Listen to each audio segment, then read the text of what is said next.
Okay, we just had our first successful event, I should say, as a content creator. Like, I feel this channel is growing pretty quickly, and really, really huge shout out to everybody in my Discord server. They quickly accumulated in this clan, and we had a lot of fun. We did a bunch of friendly challenges, and we've just been trying to help each other out. And it's just fun. I get to interact with my own subscribers, and you guys also get to interact with each other, and we all get to just talk about this one army that people in general have been using over these past few days. I feel so many people have shouted it out recently, so I'm really happy that's been happening. And yeah, this video is going to be a comprehensive guide as to how you can approach this army. So I've done a bunch of attacks, and even some fails, some recovery tips, everything is going to be included. And we're going to be focusing on double rage style bases for today. So just sit back, relax, try to take in as many tips as you can. I'll be going over some recorded live attacks. You'll see what I mean. Yeah, just enjoy the video. Well, yeah, quite literally just recorded attacks, but they were all done live while we had a bunch of people in the clan. So I'm just gonna forward this a little bit. Right. Yeah, okay, cool. So um I'm just gonna forward this. It's just a bunch of unnecessary details. Anyways, looks like we have our first base here. Okay, great. So let me just talk about this a little bit. Um, you can see like the rage tower in general, the poison towers are just so deep inside over here that it feels like you'd have to give a lot of effort to ensure that a successful fireball lands. And sometimes when this is the case, you just need to think along the lines of what can you do to ensure that the rest of your heroes can actually succeed on the base. So now you might be tempted to think like, okay, maybe I can get a fireball on where this Giga Bomb area is, and if I warden walk a little bit more, maybe such that he walks like south from over here, then it clears up enough so that you can start your log launcher from the bottom of this base. But honestly, uh, don't do it. You don't want to do that because this monolith, it is extremely close to the edge of the base. And the log launcher is just going to keep marching forward. It's not going to be dependent on um, any of your troops existing or whatever. So honestly, what's going to happen is your monolith is most likely going to target your log launcher because neither your Yetis or ice creams will be able to push forward fast enough. And that's just going to be the death of your log launcher. So none of this core is going to be taken down with your log launcher. It's just something I have noticed, especially on these types of bases. So don't fall for this trap. Don't go for a log launcher going to the monolith on such bases. It is absolutely bait. That's just my tip. Like if you see the monolith, especially the monolith, if it's the crusher mortar or even if it's just this rapid fire cannon, you're okay. But the monolith specifically, no, don't do it. So instead, what we're going to do is we're going to remove that section of the base using our fireball, because you just have to think like what are the biggest defenses that can really ruin your warden. It's going to be the monolith and that rapid cannon. All of the other defenses you can more or less manage relatively simpler, but in terms of instant death, I honestly feel that Rapid Cannon and Monolith can be extremely good candidates for just smacking your warden hard. So now we got the fireball out of the way. Now the next key is to, well, you notice I am just dropping one furnace down onto the bottom right over here to kind of like ensure my warden stays in this core area for a while so that I want him to remove defenses while he still can.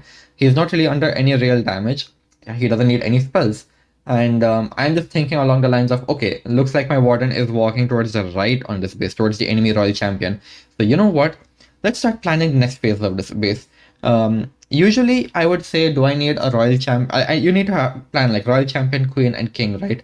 But honestly, look at the defenses over here. There's like this gold storage boundary that's out over here. So there's no real way in which your royal champion can contribute right now. These bordering defenses are not any threat for your queen or your king. You can just start your queen and king alone on this base and worry about deploying your royal champion later. And you'll see that, like, I'm just thinking, okay, warden can easily handle this bottom compartment, and looks like my king and queen are going to have to come into the opposite side of where my warden is going towards. And to that extent, I have started funneling my king well in advance using just one furnace up top. And we're about to start our queen over here. The angle doesn't matter too much. I'm just looking to somehow weaken up the core a little bit. But there you go. Like we're just gonna very easily allow our king and queen to walk into the left side of the base, and we're gonna just redeploy a warden down to the bottom because I don't want to worry about him anymore. You'll notice I also gave him like two, I think two or three more furnaces, so he can deal with the enemy royal champion. I think you can see the enemy royal champion. She is under that flame damage. She is completely distracted. We're all good to go. Now look at this. The king and queen with the ice golems and yetis are going to remain super duper safe. I still haven't deployed my royal champion. There is no need for me to do so. The funnel is not completely set yet. And you can just see like the entire base is just being overwhelmed in this way. So honestly, we're doing a solid job. And now look, I'm going to drop my royal champion because the funnel to the core is established. And there we go. Time to pop the king ability. Just get whatever we can. And it is pretty straightforward, pretty straightforward from over here, I would say. Like the yetis and furnaces that we have given to our king and queen. I think we had like one or two up over there. One from the initial funneling furnace, and I just dropped one more right now. They will help a lot to just help out in that compartment against the enemy king and minion prince. But look at this, like the fact that we managed to dedicate our royal champion specifically to this isolated core allows us to just delete it, and she only just now goes to Phoenix. And what do you know, guys? Like, 8 spells swagged on this base. It's a very troublesome base, but if you know how to approach it right, you can swag a lot of spells. So don't fall for that log launcher bait. The monolith will get you if you do that, and you just don't want to do that. So yeah, just don't go for it. Like it's definitely not worth it. And yeah, if you manage to like, I'll just go back a little bit. Like look at the entire flank on the bottom side. Maybe this is a good point, right? Like, look at where I redeployed my warden, right? He only has to deal with one major defense at a time. It's first only the ricochet cannon. I'm not considering the enemy royal champion because the furnaces distracted her. And then after that, the only next threat is the X-bow and the multi-archer tower together. But by that point, I feel if not for your own furnaces deployed with the warden, then the super yeti, royal champion, everybody in the core will help distract them out. So it's like a full minute of safety. He will take literally one entire minute to delete all of this before he gets into any real danger. And by that point in time, your rest of your heroes have just demolished the entire base anyway. So you just have to be a little comfortable with that, I guess, damage profiling on the base so that you know when to use which heroes. Don't be greedy. Don't start your royal champion unless always needed. It's a very simple army. Yeah, let's go on to another base style.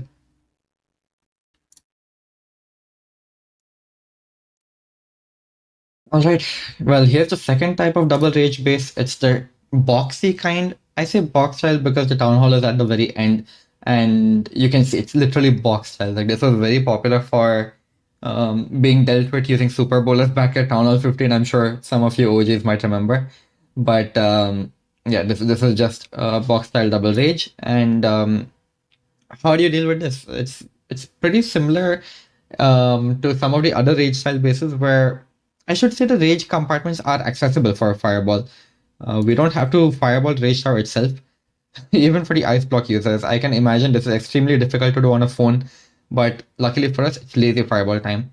So now I'm sure most of you guys must be thinking, oh, I'm gonna fireball this big fat cannon. It's like so free and like that's such a dangerous defense to get rid of. I would say you have to fireball one end and you have to log launcher the other end. And out of the two defenses that are up front, like the multi-archer tower and the big fat cannon, the big fat cannon is actually weaker in terms of health. So leave the big fat cannon up to be taken on with the log launcher and instead fireball the top compartment. That's just my 2 cents. It doesn't matter too much in the long run of things because the log launcher is going to remove it, but just in case. You never know when things might go wrong. Oh, and one more thing. You'll notice. Um, okay, wait.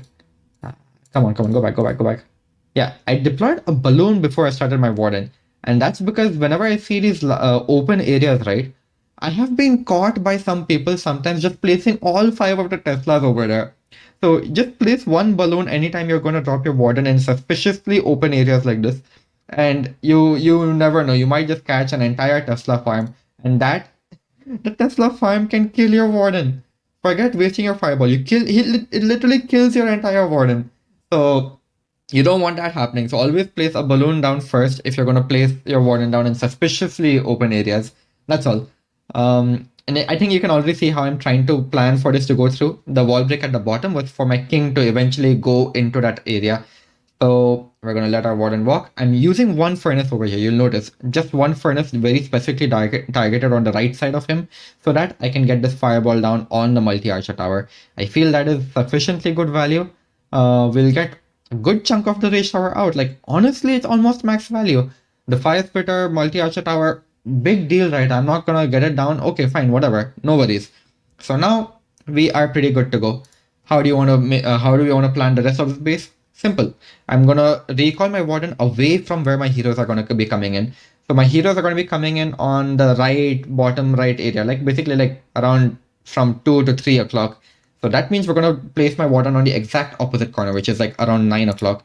And you'll see I'm gonna recall him out and just place him over there, so I don't have to worry about him.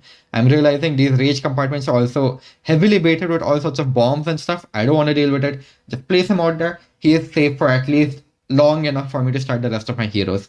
Now, I'm just gonna take you guys through a little bit of extra detail regarding how you should place your heroes down.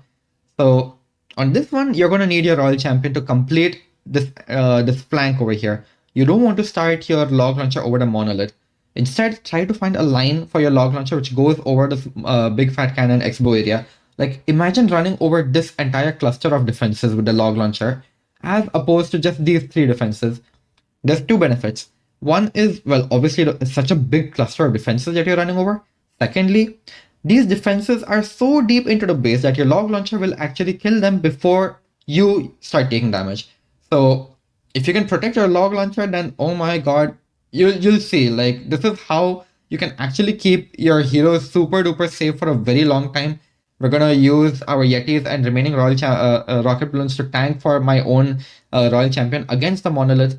And I'm just gonna zoom out to verify. Okay, Warden is fine. I'm just looking at his trajectory. Looks like he's just gonna go towards the enemy heroes in a little bit. Totally fine and nothing to worry about at all. But look at this, right? I was saying the log launcher. It hasn't taken any damage from any defenses so far, and it is already erasing the entire rage compartment. Like, this is insane. And now the royal champion comes in to just hold on to the clan castle to further ensure that your log launcher remains safe. Like, what? I haven't used my king ability at all, and look at this, the entire rage compartment has been deleted. And not to mention, the Super Valk and Super Yeti are still only just now coming out, so what more do you even need? Like, our king and queen stay safe all the way to the end, just like that. It's just these small things that matter. Like, you start your log launcher first with your queen, and ensure that it's on that line which is very far away from the defenses, but still targeting that cluster at that odd angle, because nobody expects it. Nobody will expect it. And this allows you to set a funnel for your royal champion to very specifically target the monolith area. And it allows your king to also go into the edge of this compartment and use his ability in the worst case that something happens to your log launcher. But hey, the log launcher and the earthquake have already weakened everything up in this rage compartment. So even if your log launcher died early, your king ability can one-shot all the defenses that are left in that rage compartment. So it's just literally perfect synergy.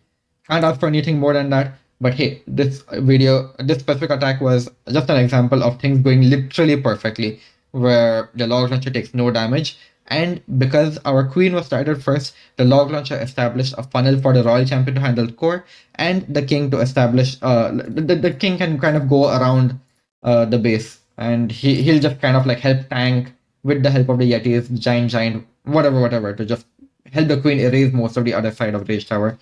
Pretty straightforward. Boss bases are very, very simple once you just get these two basics down. That's all. Let's move on to another style. Okay, now we've got a base which is once again a boxy style base, but I feel the damage distribution is a lot more dangerous. The Rage Towers themselves are a little light, and it just means like we don't really have the potential to really grab amazing value using the fireball itself. So what do you even do on these bases? Because there's lesser defenses in the Rage Tower, it allows more dangerous defenses to be put on the flanks of the base, and things can get a little bit tricky even for bases like this. So what do you even do? So principle for the Warden remains the same. We just have to figure out, okay, I have to fireball one of these rage compartments somehow. And I'm just thinking like, okay, if I get a fireball on this air sweeper, That's pretty good for me. After that, I was just thinking, okay, I'll show you as the base kind of zooms out, but you just have to use your heroes, either your king, queen, royal champion, as some sort of continuation of where the fireball lands, right? Like that's the entire principle over here. So usually you'll notice I use my royal champion or my queen as a continuation to where the fireball lands. So what I mean by that is, let me just see. Okay, it's 129.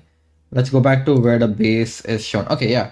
So now I'm thinking of fireballing this area out.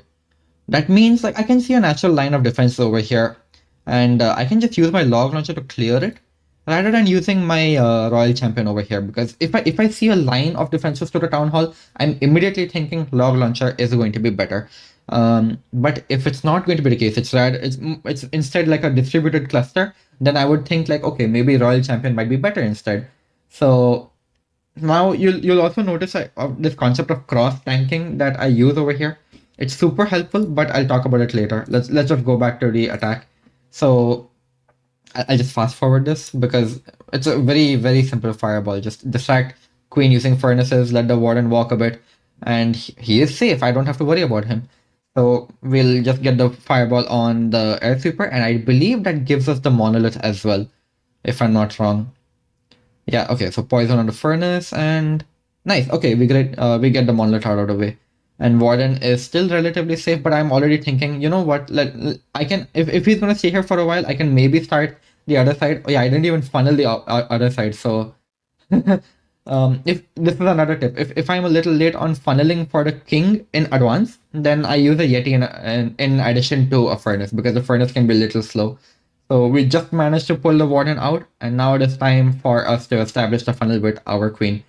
So as I was saying, the line of defenses like this X-bow, scatter shot, inferno, all the way to town hall, it is clean. So we're just placing our. Oh yeah, I'm not sure if you guys know how to use the giant arrow well, but I'm just thinking in terms of like, okay, let me draw a line from the town hall to any one building that is out there, right? So the building over here is the wizard tower.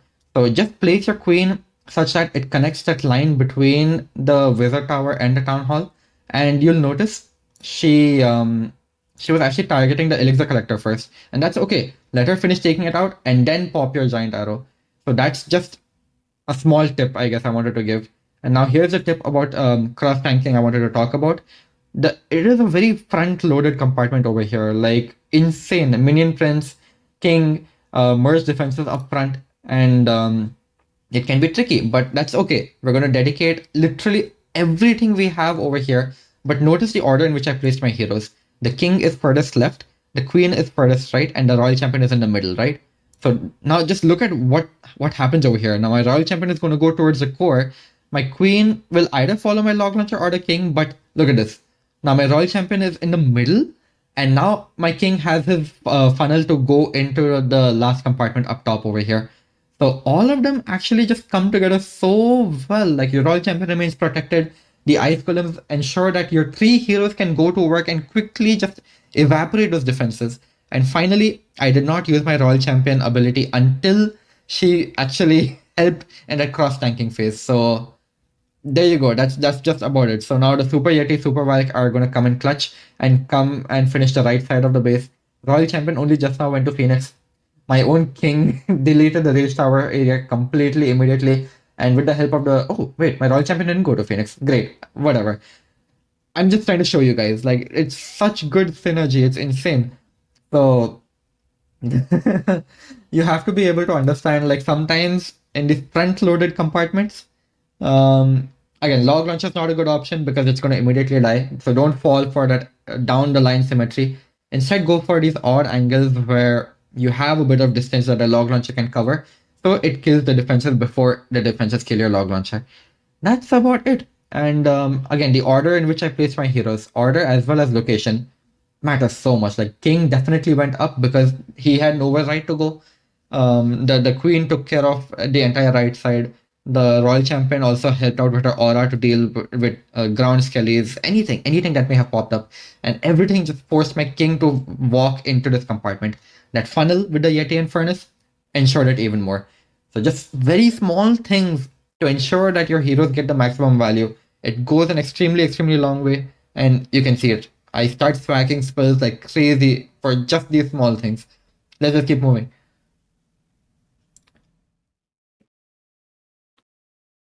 All right, here's the next style of base. Um, I feel this is a good combination of just a boxy style double rage base, but we have a hook tower in the center. So you're gonna see it's more or less the same principles. I'm not gonna talk about this one too much. Just a lazy fireball on one of the rage towers, and you'll notice something very interesting happens over here. A lot of you people feel like, oh, the warden dies so easily. He's just don't worry about it. There are recovery tips, and there are ways in which you can recover this attack, even if your warden dies early. So I remember specifically on this one, like my warden died extremely early, but in principle, it's all the same thing. You'll notice all the tips coming together, and yeah, it's pretty straightforward from there. So I'm just gonna forward this initial part a bit until the fireball lands. So I didn't notice this, but a headhunter came out of the clan castle. I was just thinking like, okay, it's just gonna be like archers, maybe the furnace. I don't have to worry about anything. But turns out my warden died. He literally just died off rip. But that's okay. Revive your warden. Don't let him go to waste. Just revive your warden. We don't have a revive for the royal champion anymore, but hey, at least forget that notification, whatever. Yeah, revive your warden and just think of what you want to do next, right? So once again, same principle. I'm thinking of my heroes have to start from the bottom over here. So naturally recall him away from all of that. So we just recall him up towards the 12 o'clock corner. And well, we're gonna get started with our own heroes down over here. So I'm just thinking multi inferno is also one of the weaker defenses I consider, and we're gonna clean up this. You can see it's like a cluster of defenses. They're not linear defenses in line with the town hall. So royal champion comes in on the right side of the queen, and the queen herself is gonna remove like this line of defenses down the line. I feel the multi inferno is weak enough for me to consider using the log launcher as long as I directly run over it, but I did a bad job of doing it. You can see like the log launcher is unnecessarily taking damage. So it's just mistakes I'm making. I'm pointing them out to you guys, and I feel we could have done this a little bit better. But principle is all the same. So now we're just gonna have our king coming in to help support for this rage compartment. I'll pop his ability very very soon. Royal champion, yeah. Okay, this is also something I forgot to talk about. I try to ensure that my royal champion gets hooked on the hook tower whenever I find hook tower bases. People are usually used to like having the phoenix on the king, and they're like, yeah, try to plan it such that the phoenix king gets hooked onto the hook tower and then just pop his ability. It's all done and good. Well, we have Phoenix on the Royal Champion for this army, so just get her hooked instead. That's the only tip I should give you for hook tower bases. You don't have to worry about anything else. It's usually the Royal Champion aura as well as the log launcher that easily erase the hook tower. And you can see it's not a problem. The rest of our heroes got the value that they were meant to get. And we still have a couple of spells left. Like imagine if I didn't need my revive spell on my warden. I mean, I'm still doing fairly well. Like this warden charge is going to succeed. Like we will erase most of this. I'll just fast forward for you guys because it's just a matter of time right now. Like look at this. I we managed to still more or less three-star this attack. I don't know what to say. It's just a very very simple army that way. And honestly, if I had the revive spell, this would have been a three-star much easily. But it's just a 99% time fail. But it goes to show you can recover. Same principle of what I've been talking about so far.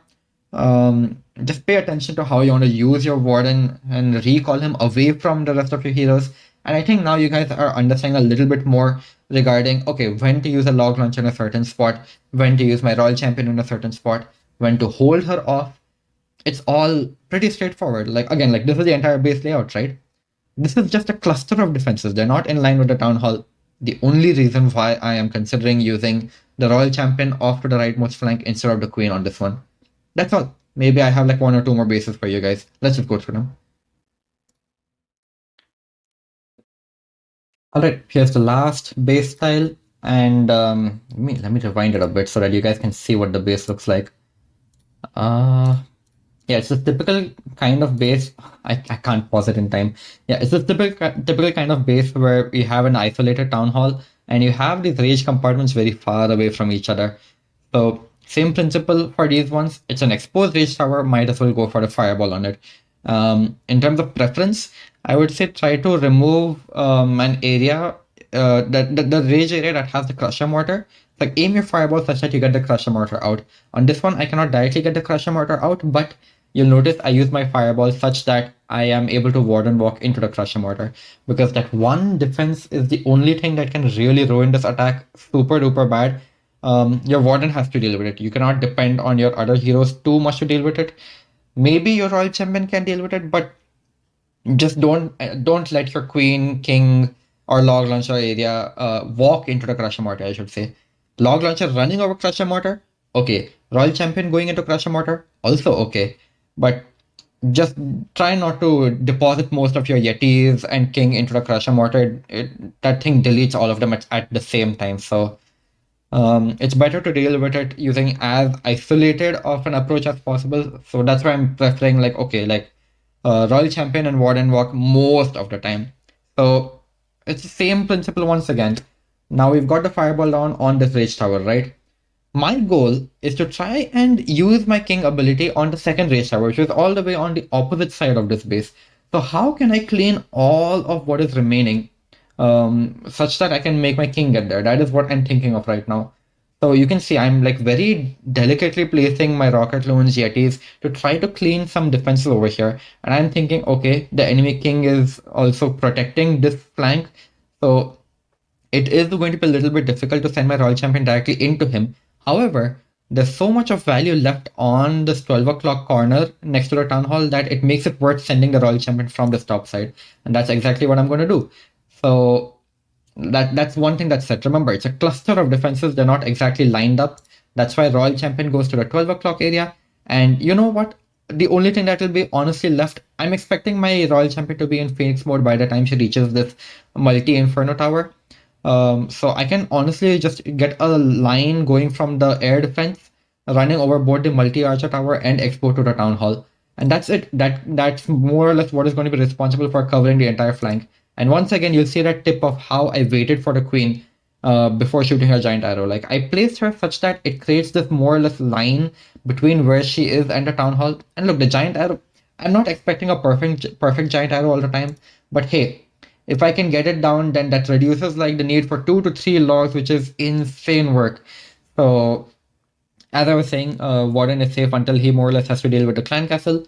We get him out, and just the fact that I'm deploying my queen first, kind of chokes my royal champion into this area where she has to only deal with the top area of the base, right? Like look at that, like all of this value that's there on the top of the town hall, she's going to be able to easily grab it, and there's another trick. But let me just rewind a bit. This invis trick, right? So most of the times, these rage tower compartments, sure, we have a plan right now where I have successfully managed to ensure that my king reaches the town hall. Not the town hall, the second rage tower. But how do I ensure that my king can actually make the most of his ability after getting him over here? I have not had the time to establish the funnel. So what do I even do? Simple. Use one invisible on the outside of the base and then pop your king's ability. Just look at his spiky ball. Okay, I'm gonna unpause it now. Like play it now. Look at that. Like we damage up all of these things inside, and then your remaining Yetis, your queen, everybody that you've tried so hard to preserve is gonna come in so clutch over here. And look at this, right? Like my royal champion is cleaning up the entire area on the top. Queen, king, Yetis cleaned up the entire rage compartment all by themselves. What more do you need?